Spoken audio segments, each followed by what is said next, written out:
2025 मधला जानेवारी महिना आहे. त्याच्यात शुक्रवार. शुक्रवारी कोणत्या कोणत्या तारखा येतात? हा हा हा 10 हा 10 तारीख हा 17 17 हा 24 हा 24 31 पाईक पाव 2 पाव 3 पाव 1 4 पाव 1 5 पाव 6 पाव 5 पाव 6 6 पाव 1.5 7 पाव 2 8 पाव 2 9 पाव 6 2 10 पाव 11 पाव 3 12 पाव 3 हरि उच्चारणे अनंत बापर अशी जातीला दयाशी समुष्ण माते तुर्नाग्रे मिळे समरस तैसे नामे केले जपतारे हरि उच्चारण मंत्र पागद भळ बुध बाधा भेने ते ज्ञानदेव म्हणे हरि माझा समर्थन करावे अर्थ उपनी जदा. नमस्कार. आज आपण आलो आहोत जुन्नर तालुक्यातील आदिवासी भागातील तळेरान या ठिकाणी. तर आपण अशा व्यक्तीला भेटणार आहोत का त्यांना या ठिकाणी कॅलेंडर मॅन म्हणून ओळखलं जाते. तर आपण त्यांच्याशी बातचीत करू, माहिती घेऊ. नमस्कार. नमस्कार. तुमचं नाव काय? बाळू चंद्रकांत कोकाटे, गाव? मुक्काम पोस्ट तुळेरान तालुका जुन्नर जिल्हा पुणे. तुम्हाला इथं कॅलेंडर मॅन म्हणून ओळखलं जातं. हो. तर काय अशी कला आहे आपल्याकडे? नाही कल्ल्याचं नाही सांगत आपोआप करते काय. हा, पण तुम्ही कसं कॅलेंडर मधल्या तारखा जर सांगितल्या तर त्याचा वार तुम्ही सांगता. तर ही कला कशी शिकला? अभ्यास नाही करताना अजून काय काय येते तुम्हाला? तुम्ही सर ज्या विचारेल ना त्याचा उत्तर सांगणार. तारीख सांगितल्यानंतर त्या तारखेचा वार तुम्ही सांगणार. आणि वार सांगितले त्या तारखेचा वाराची तारीख सुद्धा सांगू शकतो. तुमचं शिक्षण काय झालेलं आहे? 8वी. 8वी. हो. तिच्यात मार्गदर्शन कोणी काय केलं का? याच्यात नाही काय संख्याशास्त्राचा वगैरे अभ्यास आहे का? नाही आणि मग ही कला अशी कशी यायला लागली तुम्हाला? आपोआप. अजून काय काय येते आपल्याला? बेरीज, वजाबाकी, हो. मोडी लिपी? मोडी लिपी नाही जमत, हा. पण दुसरा समजा काय? सबकीचं वेळ पावकी, निमकी काय?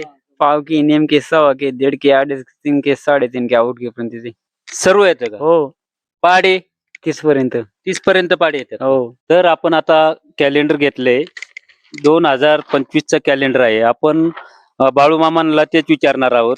या वर्षातल्या कॅलेंडर मध्ये तारीख सांगितल्यानंतर वार बरोबर सांगतात का, आणि त्याच्यानंतर वार सांगितल्यानंतर तारीख बरोबर सांगतात का, हे आपण पाहणार आहोत. तर हे कॅलेंडर आहे 2025चं. डिसेंबर महिना आहे. ह्याच महिन्यातली तारीख आपण त्यांना विचारू. बाळू मामा, 23 तारीख डिसेंबर 25 मधली, 23 तारीख डिसेंबर 25 मधली, तर वार कोण वार येतो? 23 अधिमाय शक्तीचा वार मंगळवार. हे पहा, 23 तारीख मंगळवार. तर बरोबर सांगितलेले आहे. आता दुसरा महिना घेऊ आपण.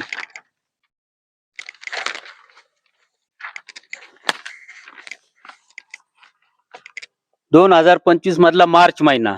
तर त्या मार्च महिन्यामध्ये 21 तारीख कोण वार येते? 2025 मधला मार्च महिना, तर 21 तारीख फ्रायडे, शुक्रवार. एकदम बरोबर सांगितलेले आहे. बरोबर ना? हा, बरोबर सांगितलेले आहे. आता अजून दुसरा महिना घेऊ.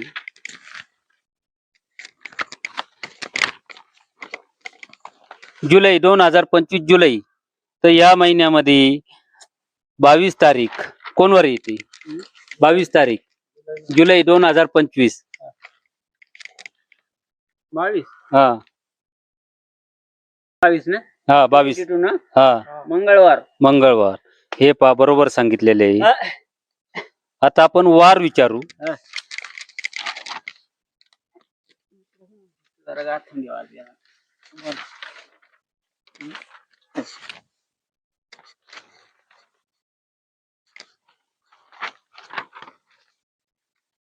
2025 ऑक्टोबर महिना. तर बुधवारी कोणत्या कोणत्या तारखा येतात? 2025 ऑक्टोबर महिना, ऑक्टोबर महिना. तर त्या बुधवारी कोणत्या कोणत्या तारखा येतात? हा, बुधवार. हा 1 तारीख. हा 8 8 हा 15 हा 15 हा 22 22 29. हे पहा, बरोबर सांगितलेले आहेत तारखा.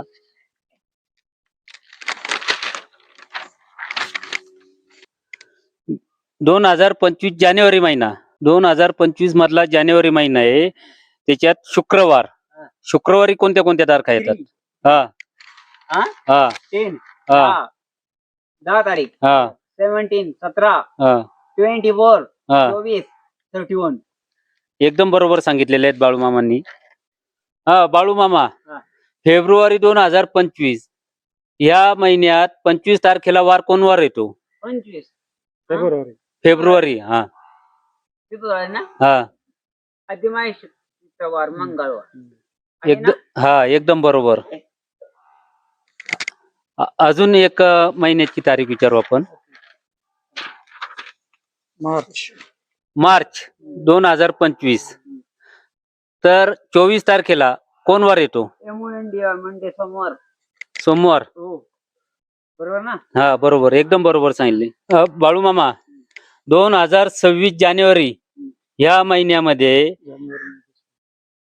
31 तारखेला वार कोण वार येतो?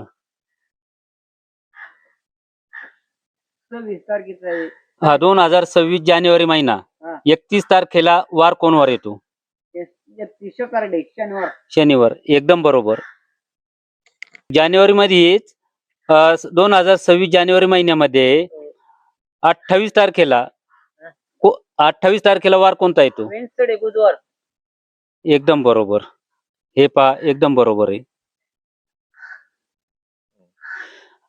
आता वार सांगतो, त्याची तारीख सांगायची. जानेवारी 2026 ह्या महिन्यामध्ये सोमवारी कोणत्या कोणत्या तारखा येतात? जानेवारी 2026. हा 12 हा 19 हा हं? हा बरोबर. 26. 26 बरोबर. एकदम बरोबर सांगितले बाळू मामांनी. हो.